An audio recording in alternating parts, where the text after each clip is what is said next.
সোমবার একেবারে হাতের নাগাল থেকে পালিয়ে গিয়েছিল সাদ্দাম। তাকে তন্ন তন্ন করে খুঁজছিল পুলিশ। অবশেষে গতকাল গভীর রাতে পুলিশের জালে ধরা পড়ল কুলতলির সাদ্দাম সর্দার। গতকাল গভীর রাতে কুলতলির চুপড়িঝাড়ার একটি ভেড়ির আলাঘর থেকে সাদ্দামকে গ্রেফতার করেছে পুলিশ। গত কয়েকদিন ধরে সিপিআইএম নেতা মান্নান খানের ভেড়িতে লুকিয়েছিল সাদ্দাম। মোবাইল ফোন ট্র্যাক করার পাশাপাশি স্থানীয় সূত্রে খবর যায় তদন্তকারীদের কাছে। এরপর গতকাল রাতে ছোট ছোট দলে ভাগ হয়ে পুলিশি অভিযান। সিপিআইএম নেতার ভেড়ির আলাঘর থেকে গ্রেফতার সাদ্দাম শেখ।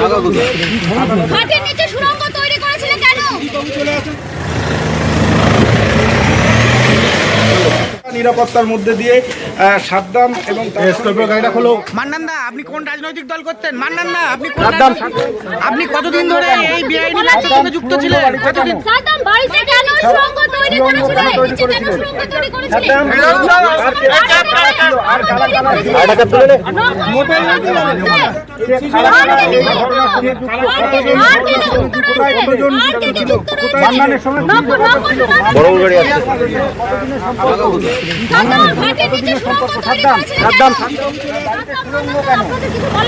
সুড়ঙ্গ বাড়িতে কেন? সাদ্দাম বাড়িতে কেন সুড়ঙ্গ তৈরি করেছিলেন? সাদ্দাম আর কে আর কালা কালা ছিল? কে কারা কারা এই ঘটনার সঙ্গে যুক্ত? কতজন যুক্ত ছিল? কোথায় ছিলে? মান্নানের সঙ্গে ছিল? কতদিনের সম্পর্ক? মান্নানের সঙ্গে কতদিনের সম্পর্ক? সাদ্দাম বাড়িতে ফাইনালি কালকে একটা খবর পেয়ে পরশুদিন 16 তারিখে আফতাদুর সর্দার বলে একজন আছে, ওকে আমরা অ্যারেস্ট করি। আর গতকাল রাত গভীর রাত 1টার সময় আমরা রেড আমরা করি চুপড়িঝাড়াতে। ওখানে একটা আলাঘর পাওয়া যায়। ওখানে যে আমাদের ঠাকুর রানী নদী আছে, ওর পাশে যে আলাঘর ফিশারি, ওই ফিশারির মালিক হচ্ছে মান্নান খানের 3-4টে আলাঘর ছিল। ওর একটা আলাঘরে এ শেল্টার নিয়ে বসেছিল। এ আর মান্নান, মানে সাদ্দাম সর্দার আর মান্নান দুজনেই শেল্টার নিয়ে বসেছিল। আমরা খবর পেয়ে ওখানে আমরা গিয়ে রেড করে আমরা দুজনকেই অ্যারেস্ট করি। এই দুজনেরই ক্রিমিনাল অ্যান্টিসিডেন্টস আছে। আর ফাইনালি আমরা যেটা করেছি, এদিকে এখন টোটাল এই কেসে 5 জন আমরা অ্যারেস্ট করেছি। আজকে ফরওয়ার্ড করে আলটিমেটলি আমরা এই মেইন যে মাথা সাদ্দাম সর্দার, একে আমরা এখনো অ্যারেস্ট করতে পারলাম। আর এখন যেটা শৈরুল যে আছে এখনো পলাতক আছে। আমরা চেষ্টা করছি যত শীঘ্রই হোক আমরা একে অ্যারেস্ট করব। মূর্তি প্রতারণা মামলার অন্যতম কিংপিন এই সাদ্দাম, তাকে অবশেষে পুলিশ গ্রেফতার করেছে এবং আজ তাকে বারুইপুর আদালতে পেশ করা হয়েছে। কথা বলবো অর্পণ আমার সহকর্মীর সঙ্গে। অর্পণ, যেরকম বারুইপুর পুলিশ জেলার এসপি বলছিলেন যে গত 10 বছরে 7টা মামলা রয়েছে এই সাদ্দামের নামে, এই মুহূর্তে মানে আজ কোর্টে পুলিশ নিজেদের হেফাজতে নিতেই আবেদন জানাবে। এরপর ঠিক কোন কোন বিষয়ে সাদ্দামের থেকে জানতে চাইতে পারে পুলিশ? দেখো, বেশ কয়েকটি বিষয় এই প্রতারণা মামলায়। শুধু সাদ্দাম নয়, সাদ্দামের সঙ্গে আরও যারা জড়িত রয়েছে প্রত্যেকের নাম, তাদের পুরো পরিকল্পনা।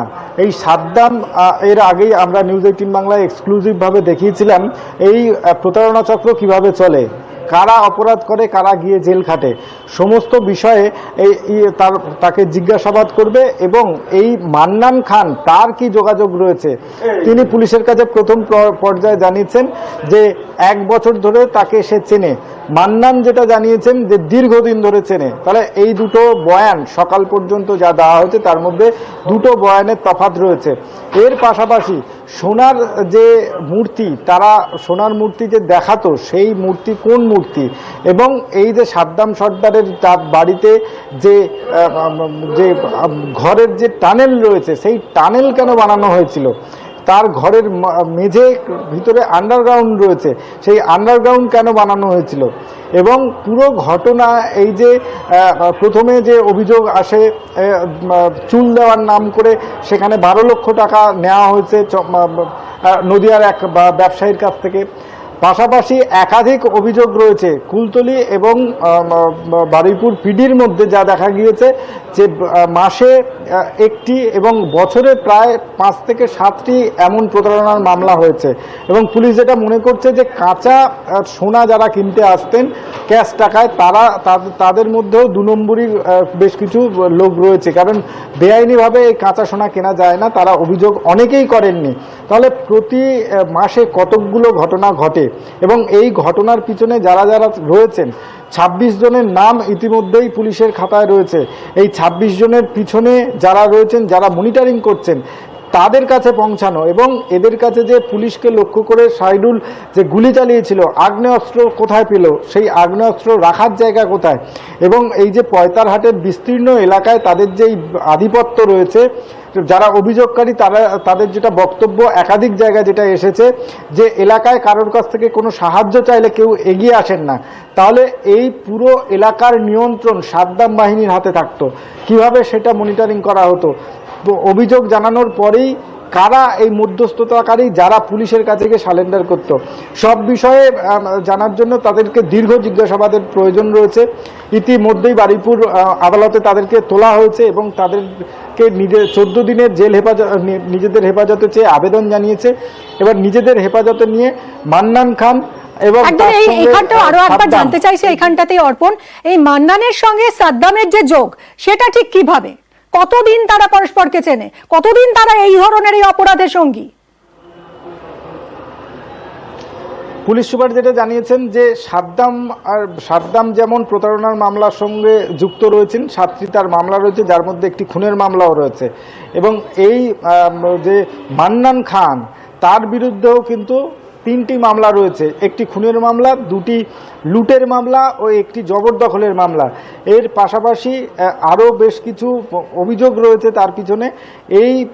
এর পাশাপাশি তিনি জানাচ্ছেন যে প্রতারণা চক্রে তিনিও যুক্ত এবং তিনিও এই সোনার মূর্তি দেওয়ার নাম করে তিনিও একাধিক মানুষকে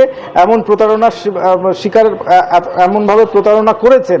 তাহলে স্বাভাবিকভাবে যারা এই এলাকায় এই প্রতারণার চক্র বুনেছেন বা যারা যুক্ত রয়েছেন, তার মধ্যে আরও একজন বাম নেতা এই মান্নান খান, এবং এর সঙ্গে সাদ্দামের যোগ বা সাদ্দামের যারা আরো অভিযুক্ত রয়েছেন তাদের সঙ্গে সরাসরি কিভাবে যুক্ত হয়েছিল।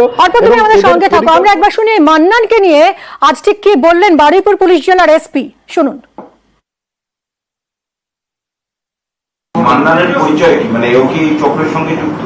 এও চক্রের সঙ্গে যুক্ত, এর এগেইনস্টও কেস আছে বিভিন্ন। নিজেকে তো সিপিএম মেম্বার বলছে। একদম একদম এদের একটা গ্রুপ আছে, অ্যারাউন্ড 12 থেকে 14 লোকের একটা টিম আছে, এই টিমরাই এটা করে। মান্নানের বাবা এবং বোন তাদের বক্তব্য এসছে আমাদের কাছে, শুনুন তারা কি বলছেন। ফিয়ারি করে আর 2-3 বার বাড়ি ফিচারিনে থাকবে। আগে আমি সিপিএম করছি, আমি সিপিএম মেম্বার, আমি কোনো দলে যাই না, কোনো জায়গায়। আপনার ছেলে কি সিপিএম দল করে? না, এখন না করে না, সব বারো দিয়ে সব বসছে, কোনো দলের সঙ্গে যোগাযোগ নেই। সাদ্দাম সর্দার কোনো সময় জানি না, দেখিনি আর কোথাও। রাত 3টের সময় মাছ চালান করে দেবে বলে মাছ তুলতে গিয়েছে, সেখান থেকে আটক করে নিয়েছে। সাদ্দামকে নিয়ে রেখেছে, যার কারণে দাদাকে তুলে নিয়ে এখানে আসতো না। টোটালি আমাদের ফ্যামিলি কেউ ওনাকে চেনে না। বাবা থেকে সিপিএন করে আসতেছে, দাদা সিপিএন করতে, দাদা কোনো দোষী নেই। আমরা চাইছি দাদা ওখান থেকে মুক্তি পাক, চক্রান্ত করে দাদাকে এই ফাঁসানোর জন্য তো এইগুলোই করেছে। এলাকার বিধায়ক এই মান্নানকে নিয়ে কি বলেছেন শুনবো। দীর্ঘদিন এখানে বাম আমল থেকে এই কাজকর্মগুলো হতো। আমাদের সরকার ক্ষমতা আসার পর থেকে পুলিশ অত্যন্ত সক্রিয়তার সঙ্গে এগুলো দমন করছিল, কিন্তু লুকিয়ে চুরিয়ে টুকটাক কাজ করছে। সেই জায়গা থেকে গতকাল গভীর রাতে পুলিশ খবর পায় যে চুবড়িগড়া অঞ্চলে আমাদের প্রাক্তন এমএলএ তার ছাড়ার সঙ্গে মান্নান খান, সিপিএম এর এক নেতা, তার যে আলাঘর আছে ফিশারি, সেই আলাঘর থেকে পুলিশ খবর পেয়ে সেখান থেকে গভীর রাত থেকে গ্রেফতার করে। এবং এই ঘটনার সঙ্গে আমি মনে করি যে সিপিএম এর যেমন প্রত্যক্ষভাবে যোগ আছে, এবং এটা তদন্ত হলে দেখবেন আরো অনেক সত্য বেরিয়ে পড়বে। বিধায়ক বলছেন সিপিআইএম নেতা মান্নান খান, সিপিআইএম এর প্রত্যক্ষ যোগ আছে। আমরা কথা বলেছিলাম সুজন চক্রবর্তী সিপিআইএম নেতার সঙ্গে, তার প্রতিক্রিয়া শুনুন। কোথা থেকে তিনি গ্রেপ্তার হয়েছেন বলে কি একটা নাম বলছে, ওই নামে তো সিপিএম এর কোনো লোক ওখানে নেই।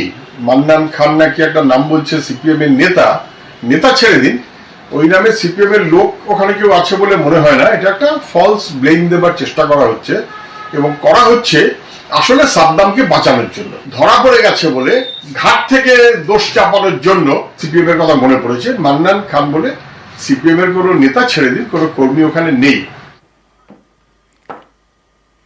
পুলিশের জালে কুলতলির সাদ্দাম টাওয়ার লোকেশন ধরে গ্রেফতার করেছে তাকে পুলিশ।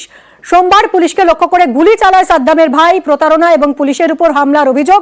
সাদ্দাম সহ 5 জনকে গ্রেফতার করেছে পুলিশ। অর্পিতা, আমাদের প্রতিনিধির সঙ্গে কথা বলবো। অর্পিতা, ঠিক কিভাবে চললো এই পুরো অপারেশনটা? সোমবার যখন পুলিশ যায় প্রতারণার অভিযোগ পেয়ে সাদ্দামকে ধরতে, তখন বাধার মুখে পড়তে হয়েছিল। সাদ্দামের ভাই গুলি ছুড়েছিল পুলিশকে লক্ষ্য করে। তারপর থেকেই পলাতক ছিল সাদ্দাম। অবশেষে গতকাল গভীর রাতে ধরা পড়লো। ঠিক কিভাবে হলো এই গোটা প্রসেসটা একটু যদি বলো।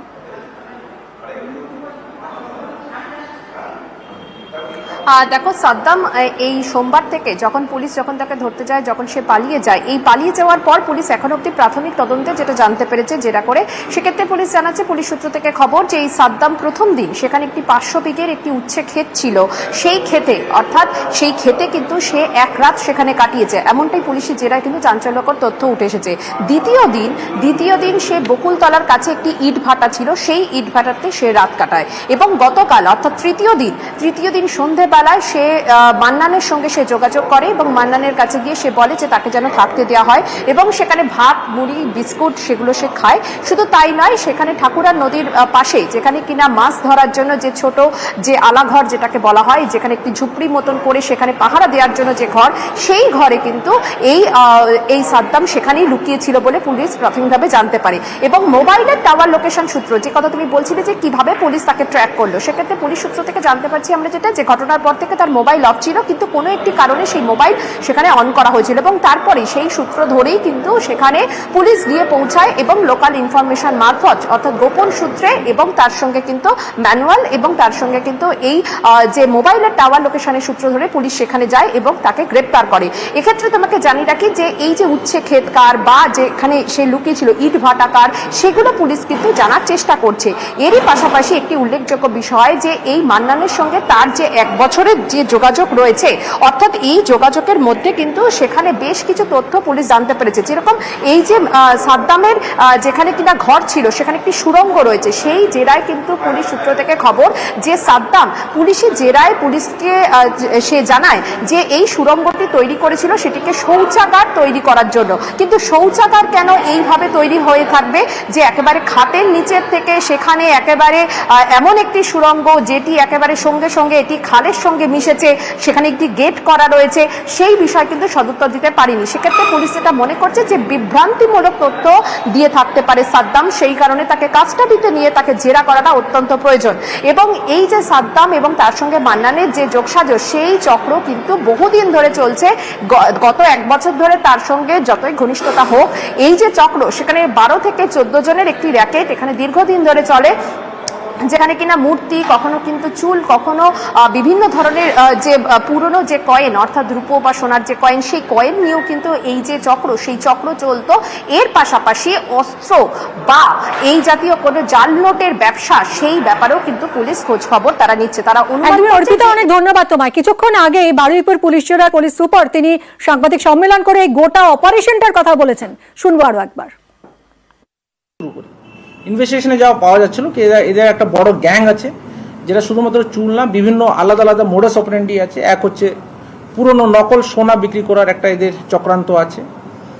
আর্টিফ্যাক্টস, পুরনো আর্টিফ্যাক্টস, বলবো এটা মুঘল জমানার আর্টিফ্যাক্টস, কিছু কয়েন্স, এইসব বিক্রি করে বিভিন্ন লোককে প্রলোভন দেখিয়ে এরা আসতো, ওখানে ডাকতো, ডেকে ওদের কাছ থেকে কিছু কিছু ক্ষেত্রে হয়তো এই মাল দিত, কিন্তু বেশিরভাগ যেটা দেখা যাচ্ছে এরা কিন্তু টাকা নিয়ে কিছু এদেরকে দিত না।